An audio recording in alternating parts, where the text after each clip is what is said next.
Tonight, we are very honored to present Dr. Robert Lawrence Kuhn, our keynote speaker this year. The topic of the speech is China Vision 2022, 2035, 2049, 3 unique years. It's a subject especially relevant nowadays given the global context of the prolonged pandemic and an especially turbulent year for global politics. Dr. Kuhn is a public intellectual and renowned China expert. In 2018, he was awarded the China Reform Friendship Medal by President Xi on the 40th anniversary of China's historic reform and opening up. The medal only honors 10 foreigners who contributed to China over the last 4 decades, including Lee Kuan Yew, the founding Prime Minister of Singapore, and Kunoshuki Matsushita, founder of Panasonic.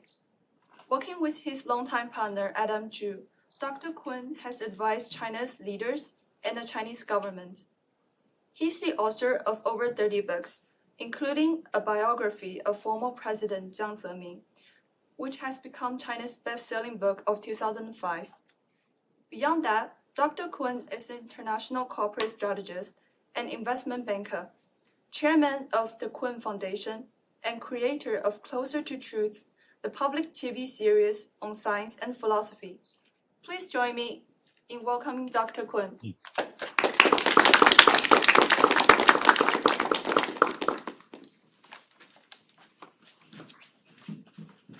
Thank you very much, Wendy and Zoe, and greetings to all.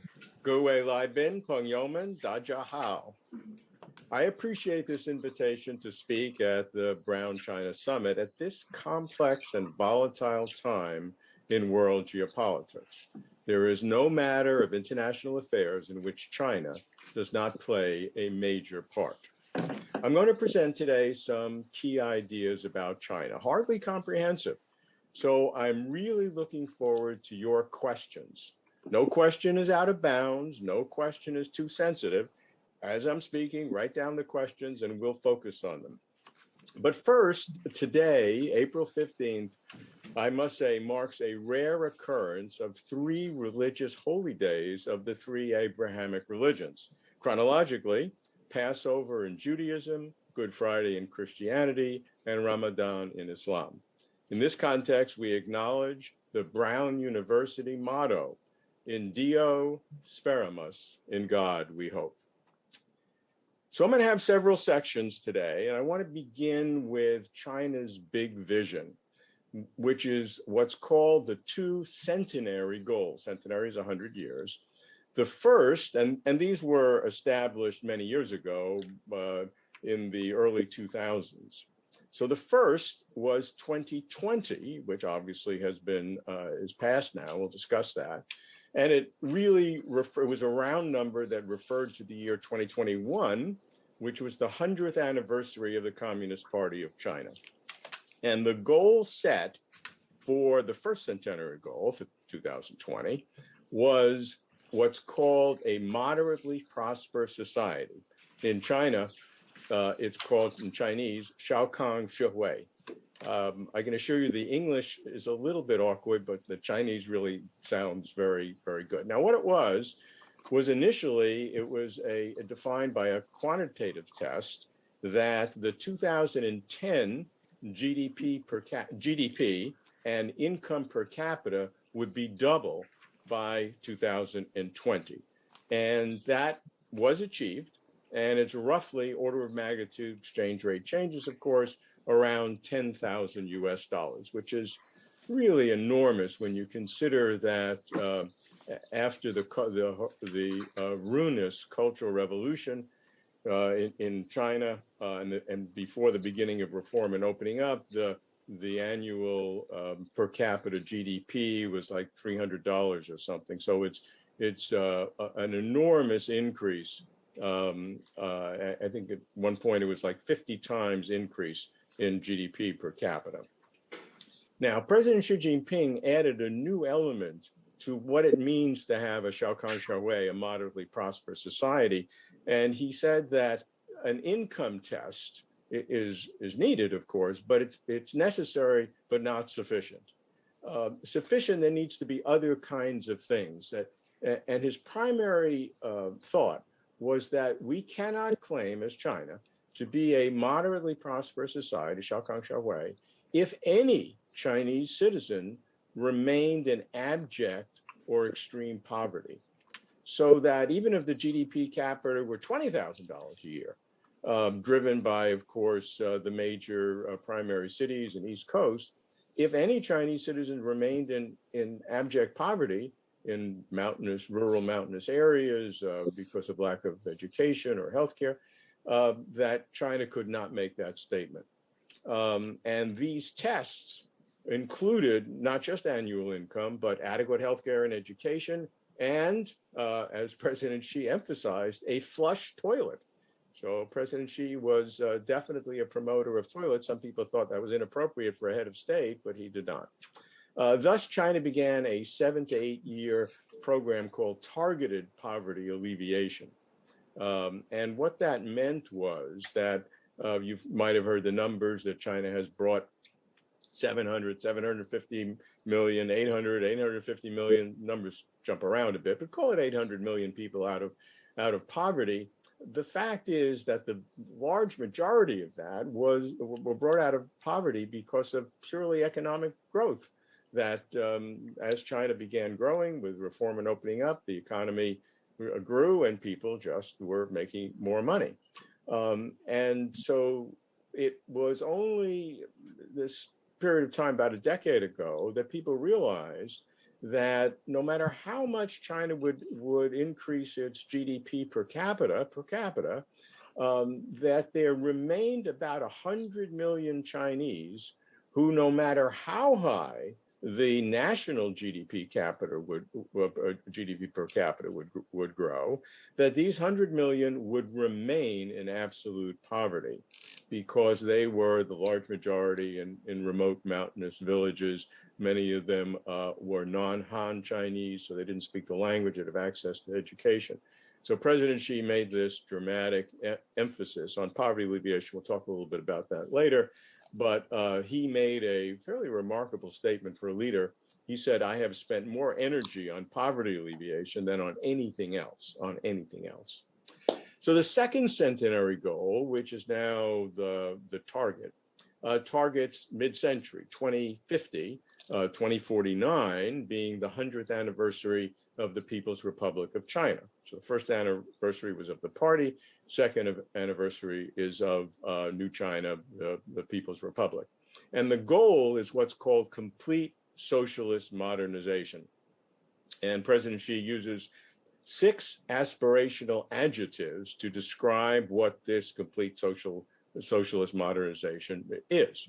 And they are, and I assume that the order of these words were carefully thought through.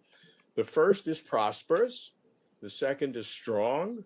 The third, an interesting one, is democratic. We'll come back and talk a lot about that. The fourth, culturally advanced. Fifth is harmonious.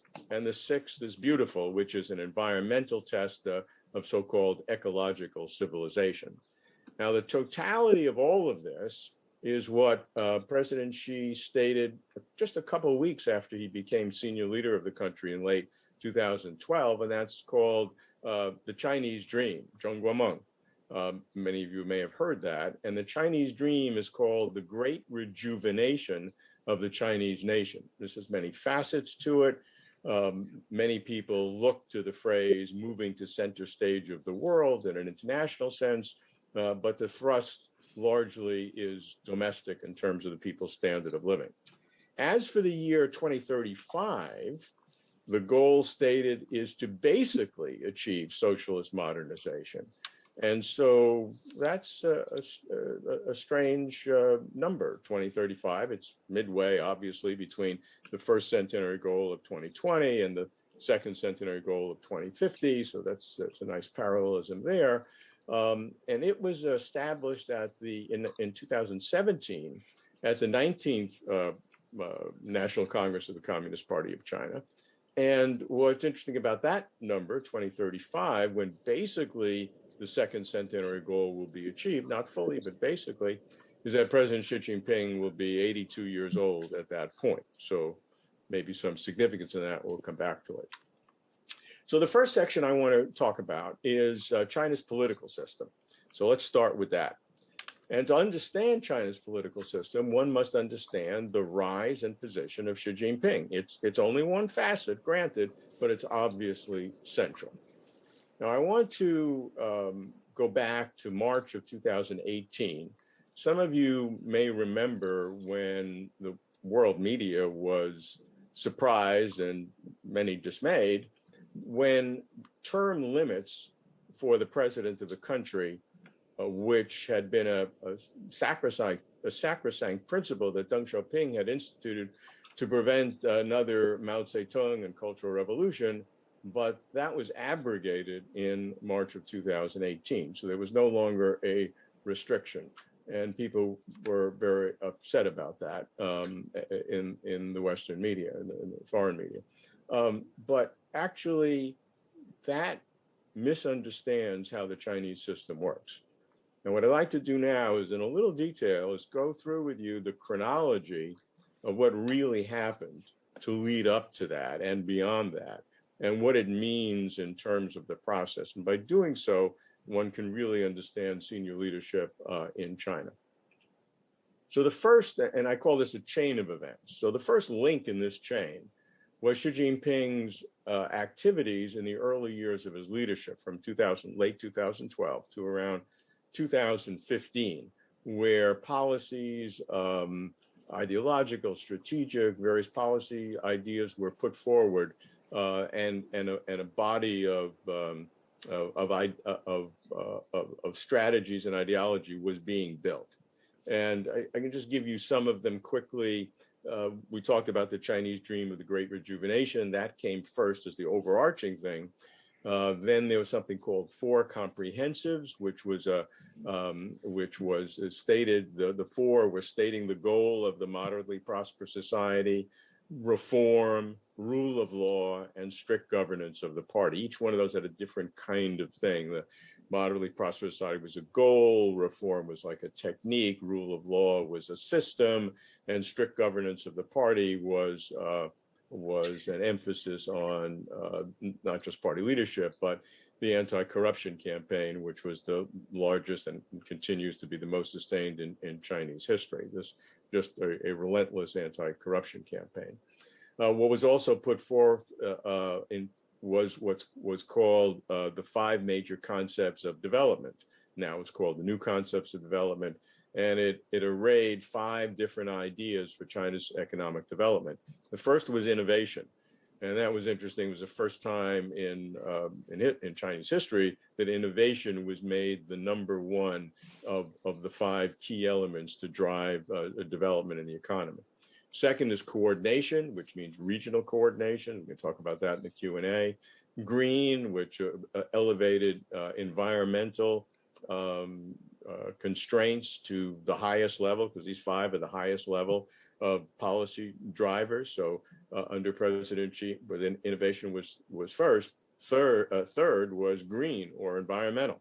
And so in the past, people were interested in the environment, but it was always well secondary to economic development. Xi Jinping moved that at least to the top level. Economic development is still first, innovation, coordination, et cetera, are economic terms, but green is right there among them.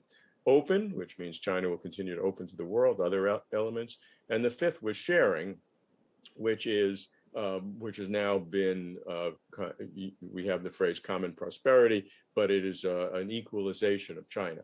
During economic development, as many of you know, China moved from one of the most egalitarian countries in the world. Everybody was pretty much equal, but they were all equally poor, but they were all equal to when China developed. There became large differentiation between rich and poor. Generally, it was coastal regions versus inland regions, urban versus rural, owners of businesses, managers versus workers or farmers or migrant workers. So China as a class, China doesn't like to talk about class because that's not in the ideology, obviously. But in fact, that is what has happened. And sharing is a mechanism to reverse that. In addition, there was modernization of the national governance system. the Belt and Road Initiative, Idailu, which many have heard about, which is building infrastructure in developing countries, China's geopolitical initiative, and the global call for, President Xi has used the phrase, a community, an international community with a shared future for humanity, plus the synergization of Marxism, adapting Marxism to China, et cetera. So those were the kinds of things that were that President Xi was doing one after the other, and they overlapped during the early years. Then the second link came in late 2016, and this was largely overlooked by the world community, but it was, in my opinion, the most significant step. And it was the designation of Xi Jinping as core, Hexin in Chinese, core of the party's Central Committee and indeed of the whole party. And this was the axial move to increase Xi Jinping's authority and responsibility over all the others.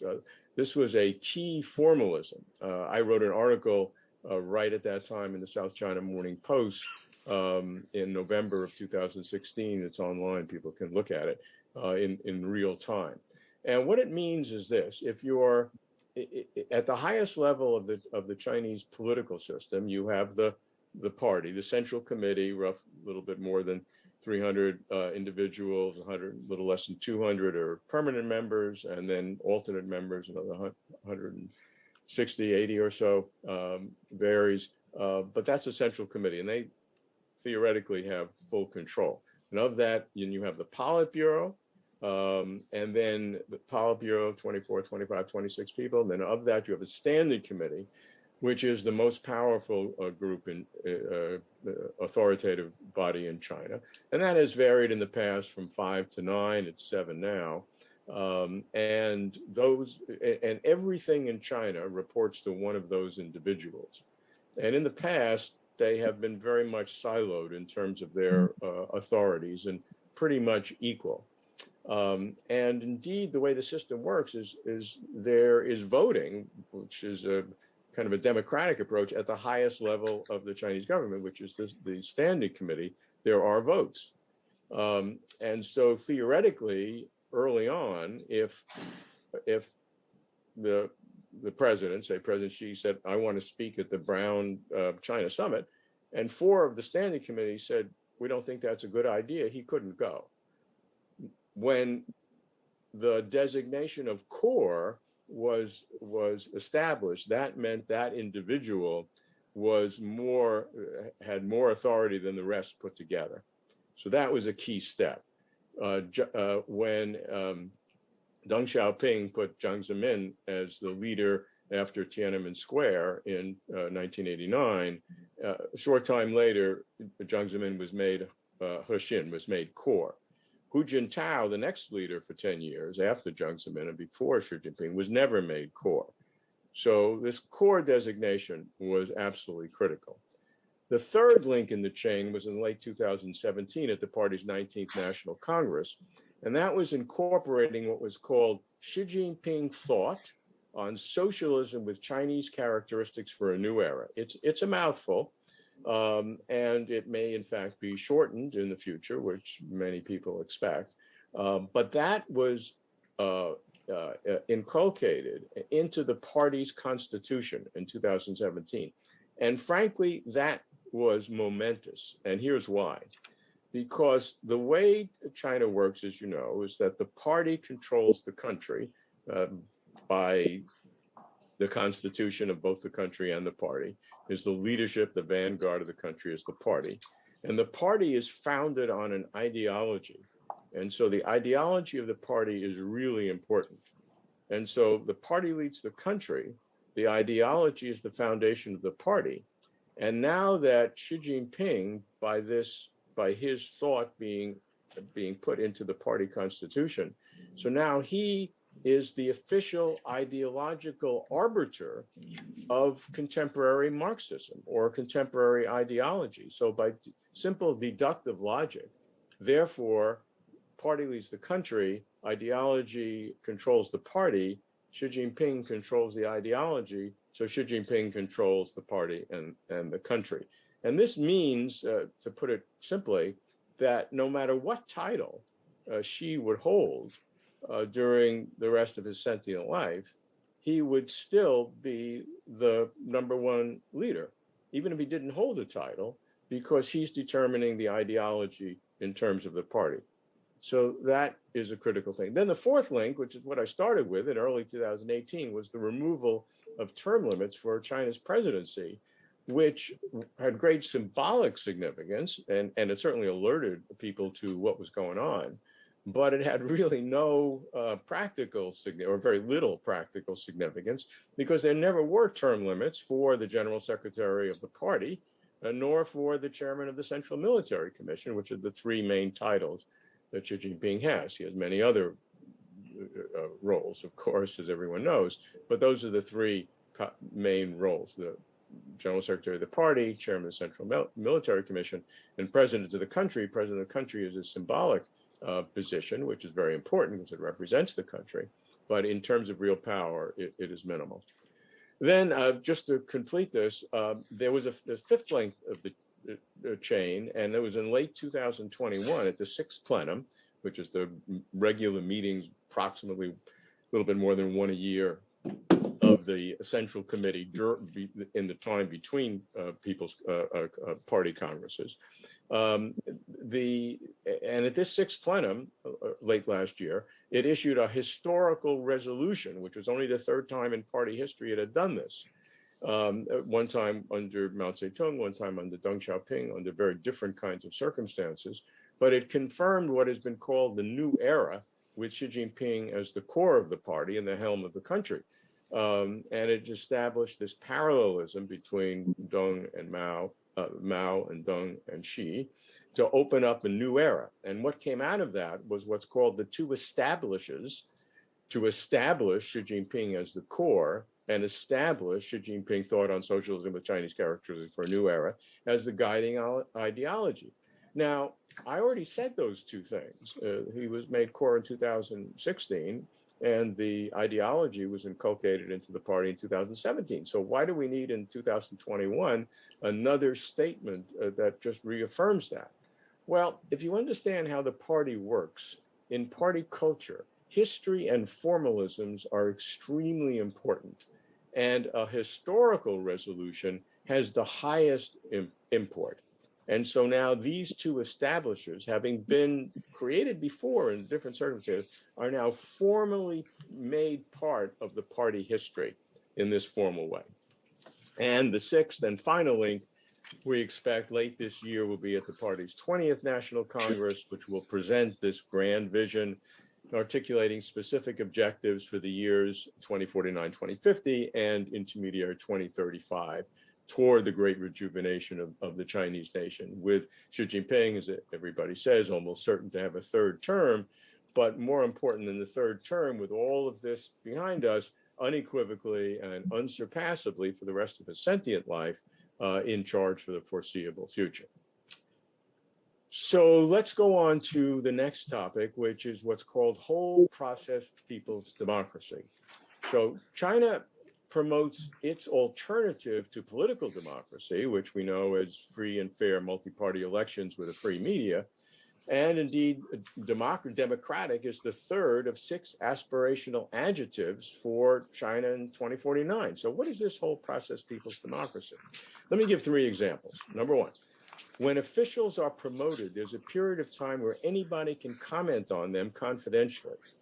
And this gives the people in a ministry, it can be subordinates giving comments. If they know of some corruption evidence, they can provide it. Doesn't mean it's true, but it has to be investigated. But this open way of communication.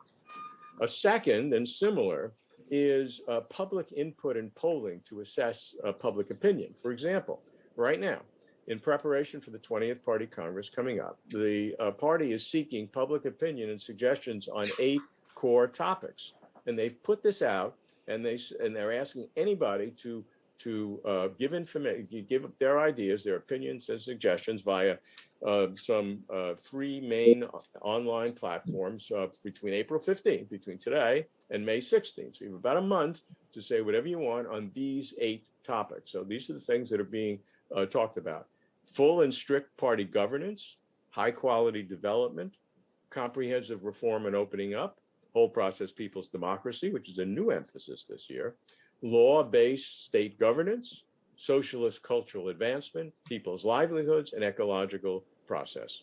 Those are the 8. Xi Jinping has said that he wants a political system that responds to the needs of the citizen and improves their broad welfare. And to do so under a political system, it needs to be rules-based and, of course, in their view, under strict party leadership.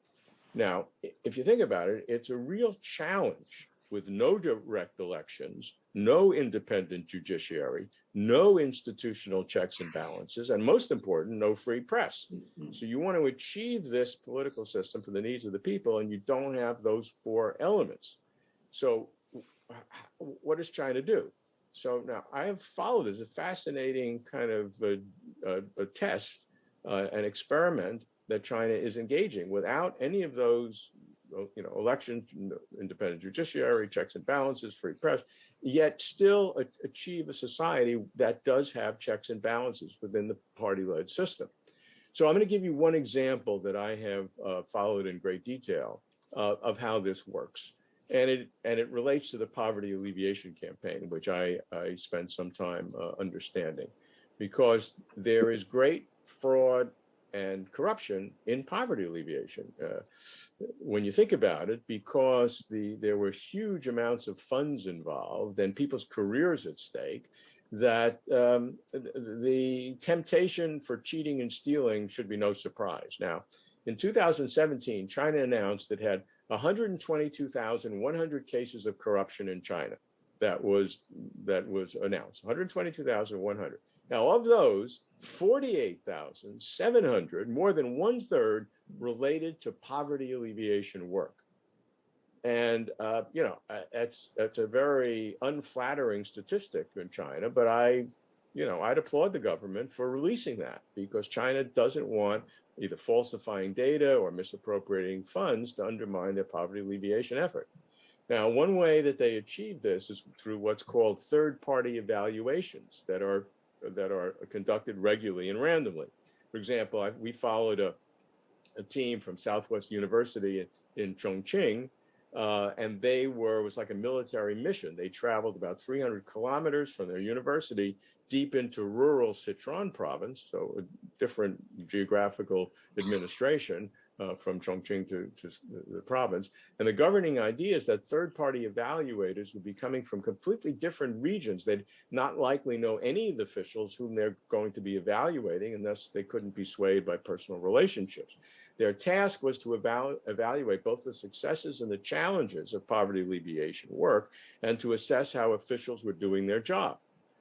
Because, under the party-led system, if the party is setting the goals and the local party secretaries are implementing the programs and the local party secretaries are reporting the results, that's what we call very clearly a conflict of interest. And so how do you deal with that without a free press, without some of the other independents? And that's how China does it. And it's really fascinating to see how it worked. And so this evaluation team would say, go to a county, and there might be 10 townships, and in each township, 8 to 10 villages.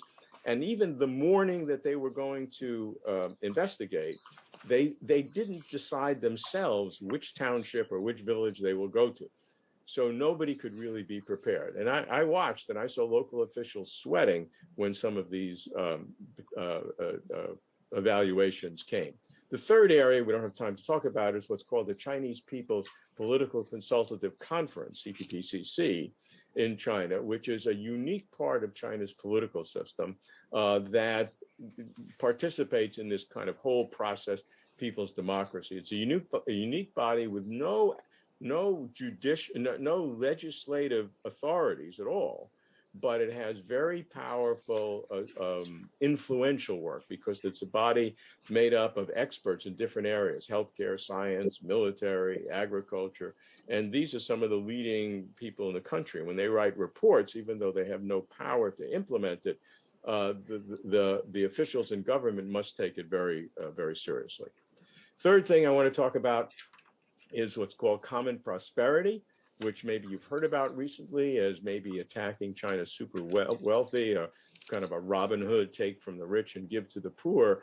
And more recently, it has been cut back, all of which is true, but it would be a mistake to think that it is now permanently cut back. This is a sensitive year. China, the economy is China is there's great economic downward pressure on the economy due to obviously the lockdowns that we see in Shanghai and elsewhere, and the uncertainty there.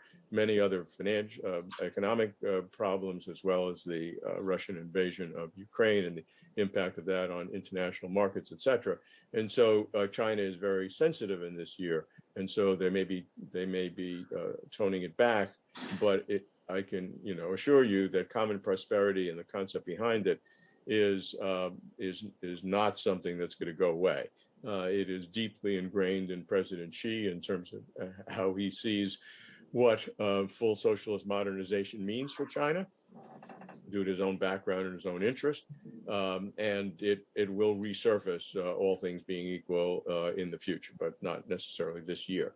And so common prosperity is sort of an outgrowth of this intense effort on poverty alleviation, which, as it was defined, was achieved as China defined it in 2020, but it then was transformed into common prosperity. A major part of it is rural vitalization, which is a multi-decade approach. And the concept is, by mid-century, to try to have relative parity between all people, all places and regions of China. Never have absolute, of course, there'll always be differences, but China needs to move away from being one of the most unequal countries in the world, in the so-called Gini index, a test of inequality in society, to become very much more equal. And that's the goal by mid-century.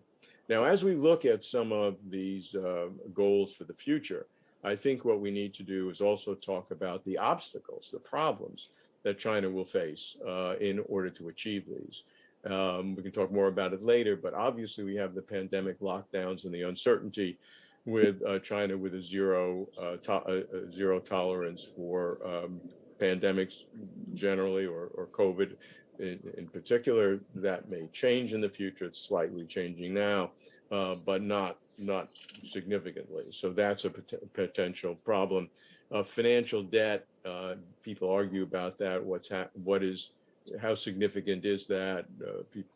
Many say that it's not as significant, but there is obviously a drag on the economy. And in this year, in order to achieve the targeted growth of 5.5%, with the downward pressures, if China adds more debt to build infrastructure to keep the GDP growing, that will be a can kick down the road that will have to be dealt with in the future. So financial debt is something that is of concern. And then also we have the natural economic tensions between economic growth and environmental protection, as well as international tensions. But I would perhaps have a different approach. I'd say that the largest obstacle for China achieving its grand goals is an exaggerated use of control, particularly the control of information, possibly government control of the economy. Because the long-term challenge is whether such restrictions as access to information, block websites, et cetera, will inhibit China's ambitions in indigenous innovation, especially in science and technology, because restricting information is an obstacle for anyone, and certainly in attracting foreigners, for example, into the environment. So, long term, I think that is an issue. I'd like to say a few words about China's international strategy. As I mentioned, the Belt and Road Initiative China put forward is really, we hear a lot in the press about debt diplomacy, countries are in debt and China taking assets. That's pretty much been debunked as a China strategy, and actually it's happened very little. There are lots of problems, of course, but I give credit with China in this initiative. There's nothing. I'd say global inequality is probably the most serious problem that we face as humanity, other than maybe climate change. And the first step is building critical infrastructure in developing countries, especially the poorest countries: rail, roads, ports, airports, power plants, telecommunications. And China has had not only the world's greatest experience in recent decades in creating this, but is able to construct it at the lowest prices of anyone. So all that's good. And again, I could spend this whole time talking about the problems of the Belt and Road, but I think it's well worthwhile to talk about the benefits of it, and the importance of it. And China is making various changes in it as time goes on. I often talk about the benefits China receives from the Belt and Road. Sometimes Chinese officials are sensitive when I talk about that. They don't like to think that, but if you want something to be sustainable, it has to be win-win for everyone. So China has to benefit. And there are benefits that China gets. It can have some of its overcapacity can be allocated. It may have preferential access to natural resources, particularly energy. Infrastructure projects provide work for Chinese companies. China's trade can diversify over time so that China would be less dependent on the US and Europe, which has political problems, as we know. And so as other countries' economies develop, that will be beneficial in China. Political benefits, obviously, in terms of voting in the United Nations, if China has influence. So many benefits to China, which, as I said, I look on as a positive thing, which will encourage China to do what the world needs anyway. More recently, very recently, last year, a new concept was put forth called the Global Development Initiative, which is, in a sense, a next logical step, that China will be now kind of building on the Belt and Road with other programs that focus on other areas of both need and China's expertise. So infrastructure was Belt and Road, and now under Global Development Initiative, we have number one, poverty alleviation. China has shown that it is the world's leader, historical leader in poverty alleviation. It's not easily transferable to other countries and other cultures, granted, but many of the principles are. And so under Global Development Initiative, China's anti-poverty campaign is critical. Food security, obviously, COVID-19 responses and vaccines, developmental finance, climate change and green development, industrialization, connectivity, digital economy. All of these areas are areas of China's expertise and development. So the Global Development Initiative, as China's new international strategy, is a natural partner of the Belt and Road Initiative, which is now in its 7th or 8th year, which builds on critical infrastructure and is the foundation on which these other projects can grow. So this is together the Global Development Initiative with the Belt and Road Initiative combined to implement what President Xi calls his vision of building a community with a shared future for humanity. Now, obviously, in discussing China's international and geopolitical strategy, we cannot and should not avoid discussing Russia, and again, obviously, Ukraine. I assume we're going to discuss this. There may be some question in the Q&A section. Suffice it to say, in case there are no questions, that Chinese leadership believes that a close strategic partnership with Russia is in China's long-term interest in competing with the U.S., and this outlook has led many to believe that China is complicit in Russia's horrific invasion of a sovereign country. Again, we can discuss this in details. China asserts that it is for peace and for resolution of the problem, and indeed, China was Ukraine's highest trading partner. So China does have issues on both sides, and it's a complex situation. On U.S.-China relations, I really would like to say a few things, something I have dealt with for several decades now. And it's obviously, something of personal distress to see the negatives going in each country very high. And so let's just set the environment, and then I want to kind of expose what the issues are.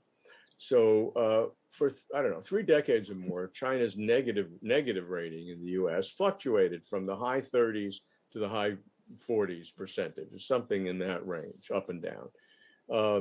In the last few years, there has been a dramatic negative push, where China's negative ratings are at historic highs in the high to mid 70s, even into the 80s.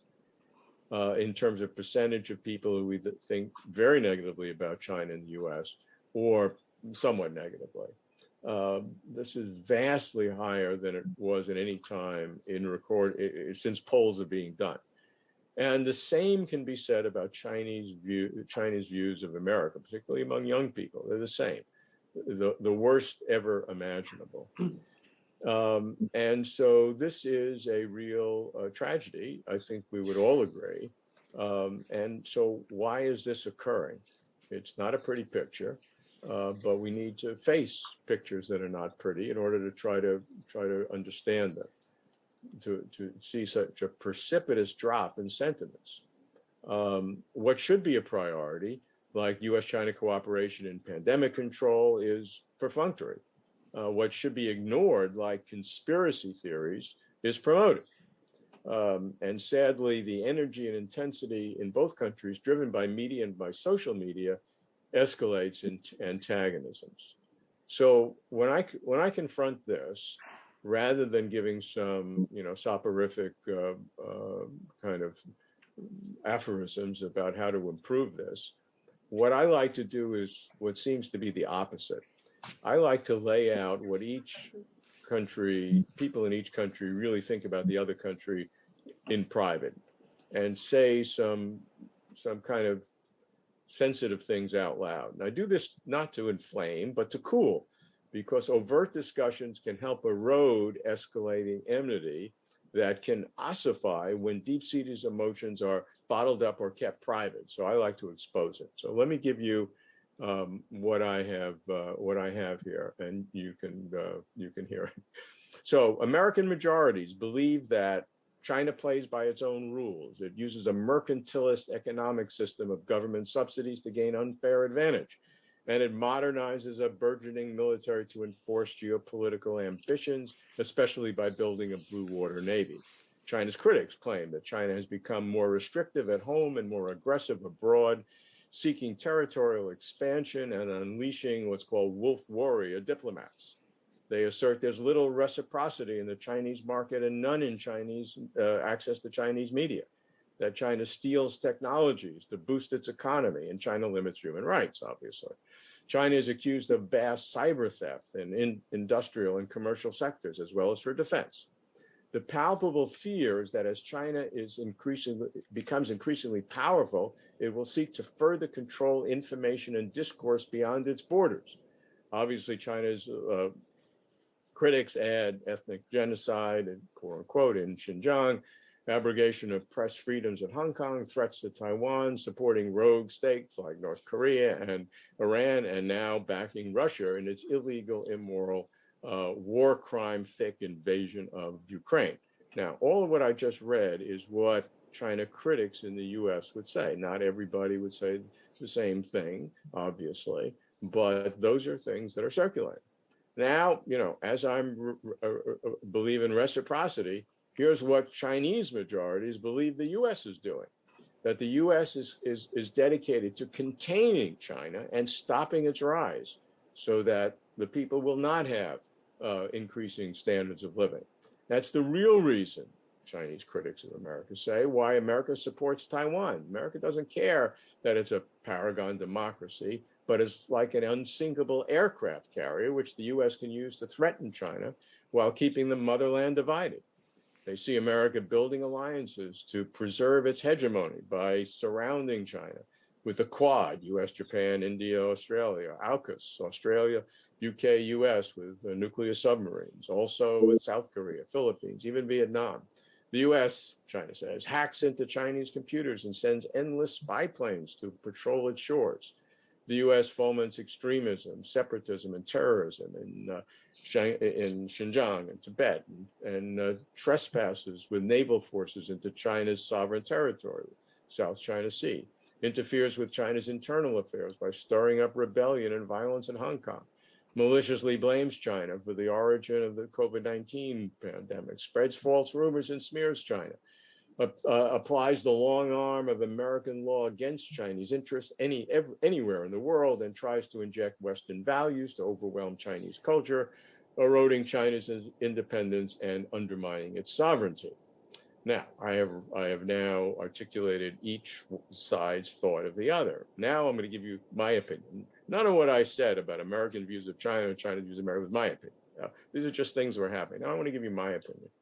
And I suggested the deep reason, to some extent, that why these things are happening is nationalism, which modern societies cannot seem to shake off, and which peaks during leadership cycles like elections in all social systems.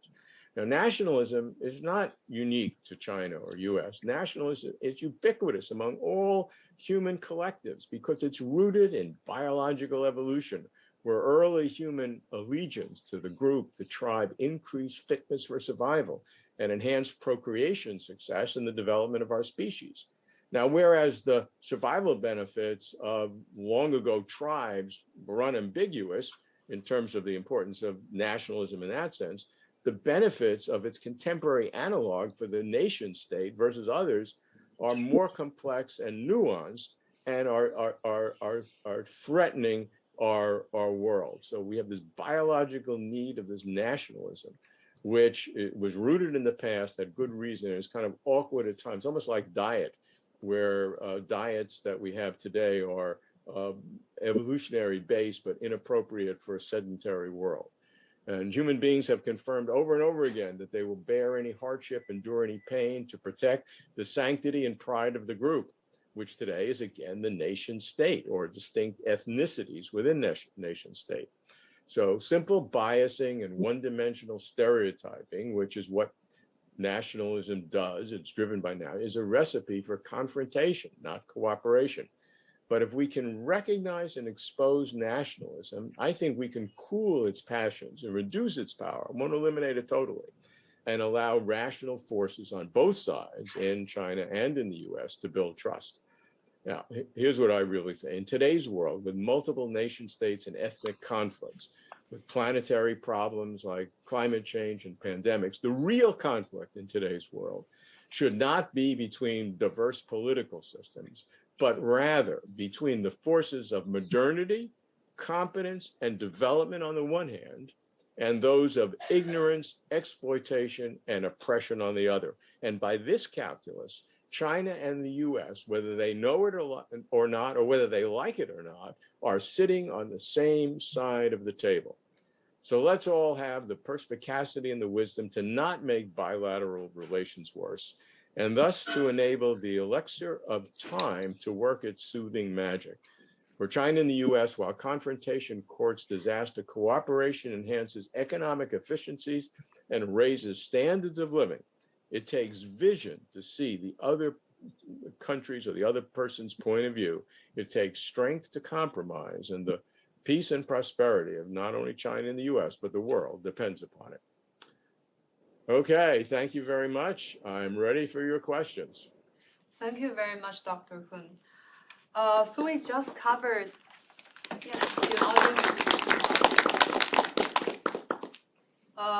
So we have just covered a variety of very important topics in the past 1 hour, and we're already seeing questions flowing to our Q&A session. So we'll begin with a few questions from our online audience, and then move to questions to the offline audience who are also ready to ask already. And we will first start with a question that's very relevant, especially in these few weeks. Please allow me to read out the first question out loud. Hi, Dr. Kuhn. How does the response to the new wave of coronavirus, particularly in Shanghai, reflect tensions between the central and local government? And what do you think will be the short-term and the long-term changes to China's zero-COVID policy, given the current political situation and the increasing dissatisfaction? This is an ongoing situation, and it's in real time. Just to give you some highlights, the leading epidemiologist in China several weeks ago reinforced the zero tolerance approach by saying that if China had an approach that most of the rest of the world did and did not take its draconian approach, China could have had as many as 2 or I think 3 million deaths and 200 million cases. I mean, I think there were some huge numbers involved. So that's one hand. President Xi Jinping just recently reaffirmed the zero tolerance test. This is a sensitive year. China has said their primary mission, the primary mission of the party, is to make people's lives better, and people's lives are better if they're not sick and they don't die. So this is China's primary activity. So that is those are two facts. The economic impact of this is increasing. A number of companies just announced last day or so, including the auto manufacturers, I think NIO, Tesla, Xpeng, that they may have to shut down production if the lockdowns continue. So the economic consequences are strong, and as you rightly point out, the people are very agitated in terms of resources. I'm not sure there's a conflict between local government and central government. I mean, there's always some of that, for sure. But under President Xi, that has been pretty much squashed. So I think what we're seeing is national policy directed from the top and local implementation. Now that is a moving target. Shanghai is unlocking some, and there's new interpretations of what zero tolerance means. Maybe zero tolerance means that if people are, even if there are cases, but they're isolated in quarantine areas, that section can open up, even though there are people with COVID there, but they're quarantined. So this is a moving target. I think what we can say for sure is that there will not be a dramatic change in an openness to live with COVID. That will not happen. Certainly not happen this year. That's number one. And number two is that there will certainly be an economic impact.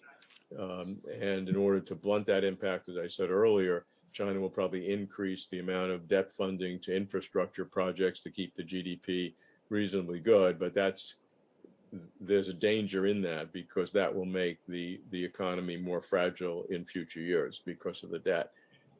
So it is a real-time situation that it needs to be monitored, and I expect there will have to be changes in the future to the policy because of the extreme virulence of the Omicron variation and subvariations of that. I think there will be changes when China has its own messenger RNA vaccine, which it does not have now. And so the Chinese vaccines, based on older technologies, are not as effective. They are effective, and they're better than nothing for sure, and they're quite effective. And they prevent death and severe hospitalization in many cases. But they are not as effective. And so China is, I think, just testing its own mRNA vaccines. When those become widespread and more of the elderly people are vaccinated, the China may have a more open approach at that time, because you can't sustain a lockdown attitude because that will severely damage the economy and make people's lives worse. So we'll all monitor it together. Thank you, Dr. Kuhn. I'm sure this is the question you just answered is something many of us are very concerned right now. We have another question. So we'll poll a question from our in-person audience.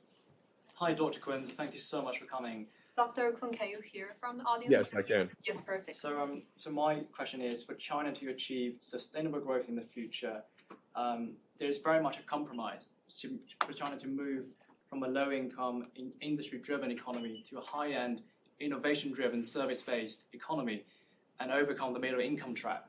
There is very much a need to achieve innovation. And as you said, one of the bedrocks in innovation really is a free-flowing information between the scholars and engineers in China and scholars from all over the world. But at the same time, China has this incentive to have a controlled media to retain legitimacy for the CCP. So do you think in the short future, in the recent future, there will be a point where President Xi will consider opening up information inside of China?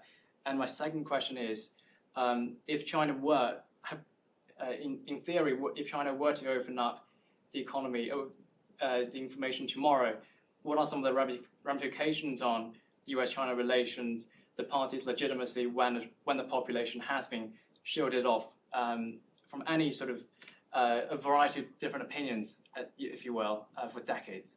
Thanks so much. So I would be happy to speak for about 3 hours to answer this question in all its nuances. So let me try in 3 minutes.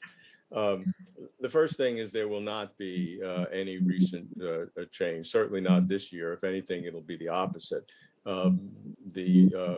Traditionally in China, in the years of party congresses, which are always sensitive because of personnel decisions, which in China at the highest level are really the most important policy decisions are choosing personnel. There are different groupings and negotiations and various activities. So it's a very sensitive time, and China wants to keep stability as its highest goal at all times, but even more in years of party congresses. So there will not be any loosening of information. Again, if anything, it'll be more intense. As we look at the situation going forward, China over time hopefully will have more confidence in its own system in terms of the achievements that it's made, both economic growth and in the support of the people. Fairly reliable polls have shown that the Chinese people have a higher degree of trust in their government than any other country that I saw in the polling by a substantial amount. Now, people check, question whether the polls and how accurate they are, given the lack of a free press and free information. But some, I think there is definitely something to that. The people see the results. Certainly all the farmers and people I saw on spending months on poverty alleviation work, they really were very happy to have their flush toilet and access their children to have education, and really didn't care about whether they could, access the New York Times. So for the foreseeable future, the large majority of the Chinese people are happy with the approach, or at least are not very upset with it because they see the benefits. That will not be forever. And in order for China indeed to achieve its great vision, take science and technology, they want to be a world center by 2030, and by 2050 be one of the top science and technology countries in virtually all fields. To do that without exchanges of information is pretty much impossible. So China over time will have to make some different decisions, certainly in the allowance of scholarly and scientific freedoms for sure, which China does now to some degree, but it's even more restricted because of sensitivities, of various sensitivities. So it has not gone in the right direction in recent years. It's gone the opposite way, and over time that has to change. Certainly allowing people to interact, because China has recognized. They've done studies, just as they've studied the collapse of the old Soviet Union and the Communist Party of the Soviet Union, and they've studied it very carefully. They've also studied why China had, went from the the strongest, most powerful, most culturally advanced, most scientifically advanced country in the world for 1,000 years. For a millennium, China was the #1 country in the world by any of those standards, and then fell into abject humiliation and oppression from the early part of the 19th century, opening wars through whatever you want, certainly through the founding of the People's Republic, and then, of course, the serious problems thereafter until reform and opening up. So China's analyzed that, and they've determined that one of the key problems that China had during the ancient times was they closed up. They didn't want information. They did, and that was one of the causes that caused China's century or century and a half of oppression. So I think there is recognition of that, but then there's the countervening idea that communication with the world, especially at this time of high sensitivities, could be destabilizing in China, and stability is still the highest priority, and certainly in this year of a party Congress. But over time, I expect that will happen. Beyond that, because you could have freedoms for scholarly communication and scientific and engineering communication over time, but access to all information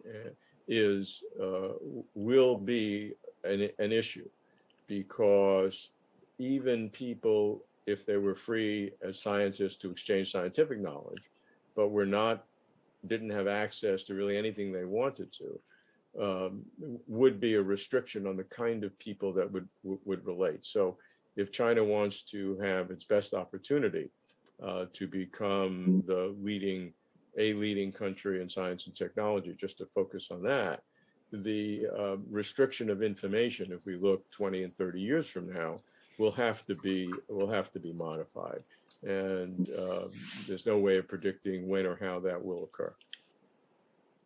Thank you, Dr. Kuhn. So here's another question from the online audience. So, what is your perspective on the newest policy of unified national markets?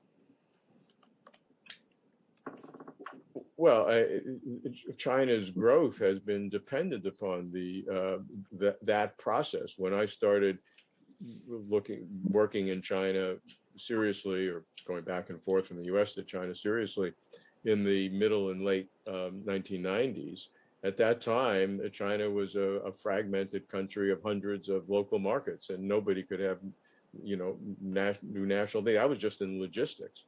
And so now that's one of the amplifying mechanisms that China can maintain its growth, because people say, can China maintain its growth? There are things that China does which are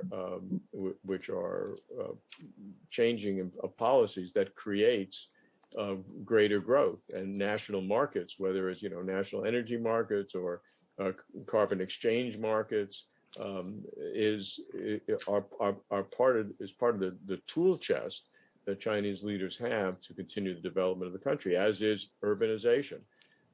As you transform rural people into urban people, you get a threefold multiple, approximately, of income over time. And so all of these things are major ways that China can continue to advance.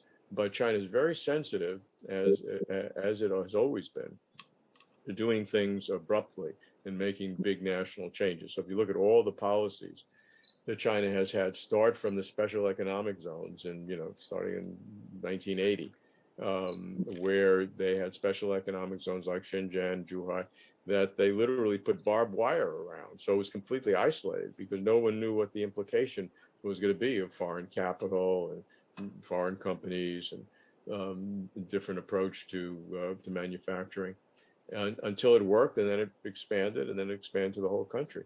And in more recent times, the free trade zones, it started in Shanghai, the Shanghai Pilot Free Trade Zone, I think 2013. And they experimented until 2016, so 3 years in Shanghai, before it was then expanded to, a few more. And now it's, I haven't counted recently, but there's several dozen free trade zones, and the whole island province of Hainan is now a free trade zone. So China does that. So the same will be with national markets, testing things like a carbon exchange and all of that, local and then expanding. But this is a mechanism that China can use to continue its development. Thank you, Dr. Kuhn, for answering the question. We are running out of time, so we'll try to get 2 more questions in the meantime. We'll first poll one question from our in-person audience. Thank you so much for your very informational presentation, Dr. Kuhn. You briefly mentioned Tibet, and I was wondering if you could speak a little bit about the role of both the Tibet Autonomous Region and the Tibetan government in exile in China's vision for both 2035 and 2049. Yeah, this is a question that was, if the previous question would take 3 hours, this question might take 3 seconds. China, from China's point of view, Tibet is an integral part of China, and it won't change. China, when the word Tibet is used, it's always with the China's apostrophe S, China's Tibet, to make it clear in case you didn't get it the first time. So from China's point of view, Tibet is an integral part of China. They say it always has been. That's obviously disputed. And I don't see any change in that. I would say that China, many people in China believe that China has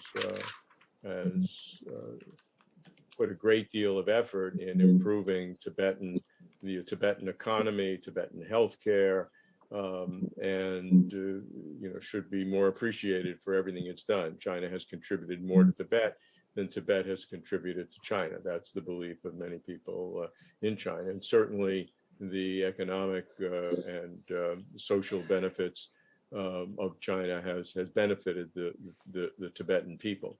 However, human beings are not only motivated by their economic, material, and their physical well-being. There is a spiritual part of all of us, small s, spiritual, not talking about religion, but kind of a deeper sense, and whether that's a nationality or whether that's religious or something, there is a greater part. And human beings, as I've said earlier, have shown that they will endure lots of hardships to protect their spiritual sense. So when you look at Tibet, from a material point of view, they're obviously much better off, and from this larger point of view is a question of dispute. Thank you, Dr. Kuhn. Tibet is also a very sensitive question for sure. Thank you for answering the question. We have the time for one last question, and we decide to give the opportunity to the in-person audience. Audience sitting in the middle. Thank you, Dr. Kuhn. You have explained very thoughtfully the rise of President Xi Jinping's importance in China's leadership. What do you think led to or necessitated his preeminence in the leadership? Thank you. I wouldn't use the word necessitated. China has a system that is in place. It's the political system. I use that example. It's the most important example, obviously, but it is an approach from the past when China has a central political system. It's run by the party. The party is run, as I said, by a central committee and the Politburo, the standing committee, and then the general secretary. That's how the structure works. And every 5 years, you have a party congress, and you have an election by the central committee as to the senior leaders. It's not an election in a Western sense, obviously, and it is planned and controlled behind the scenes before the vote. Everyone knows that, but it is a process, and China does go through a process of leadership selection. President Xi was made vice president in 2007, and was one of the two, with Li Keqiang, one of the two younger members of the next generation that were brought into the standing committee at that point to have 5 years of apprenticeship, as it were. before they became General Secretary and Premier in that order. So there is a process that has been occurred. Now, the question is that process is now changed under President Xi, in that President Xi will likely get a third term, which will be unprecedented in the modern era. And even if he didn't, as I said earlier, his preeminence, as long as he is sentient, will be assured based upon the party recognizing that he is the arbiter of the ideology, call it Marxism or socialism, of the party during this era, which is, from now going forward for the next X number of decades. So that's an explanation of what has happened. As to what necessitated that, I don't know if necessitated is the right word to choose. It is what has happened, and it has happened by a political process internally, and I'm sure in various debates. That's the end result. I would say that there are many people in China who think now that is in China's interest, because that it is a time where China is facing many kinds of threats, both internally, whether it's pandemic or various complexities having to do with environment versus the economy, et cetera, and certainly the international challenges China is facing now is more than it has been in recent history. So the theory is that China cannot afford at this time to have a significant change in leadership, because even though the party would not change, the way the system works in China is personality based, because the party doesn't change. But when personalities change, it's really a very big change in China, because everyone in the party, because they're all in the party system, but they all have their mentee-mentor silos in all different aspects of the country. And so when there is a change of leadership, it's a very dramatic change in China. People outside of China don't realize that. They think the party's in charge. It really wouldn't matter who's in charge. And that's completely wrong, because of the dramatic differences in just personalities. You can see that in a Western corporation. It's the same thing. A new chief executive will bring in his own people. It could be a different culture, et cetera. It is disrupting. And so the view is and it's not a universal view, but it is largely held, that China is better served at this time with a strong leader who will maintain the stability and the continuity that China requires to achieve its second centenary goal by mid-century, which will benefit the well-being and the standards of living of the great majority of the people, and restore or bring China to its rightful position, as they would believe, in the world as one of the great nations of the world. And so in order to achieve that, the thinking is that the stability of a leader, single leader, is important at this time. May not be forever, people would say, but at this time it is important. And President Xi has shown, as I had said earlier, by those various policies and things, that the policies in terms of whether it's innovation, coordination, green, open, and sharing, just to take without one, those are the policies that need stability and need continuity for the foreseeable future. So that's the view. It's hard to encapsulate that in a few words, but to understand it in depth is to understand where China is today. Thank you so much, Dr. Kuhn, for this speech and your insightful comments. We truly appreciate the inspiring views you brought to our audience and brown community tonight. And also, we believe that all this perspective is relevant and valuable and will make a long-lasting impact on our audience. So this is the end of our keynote tonight. Thank you all for coming and watching.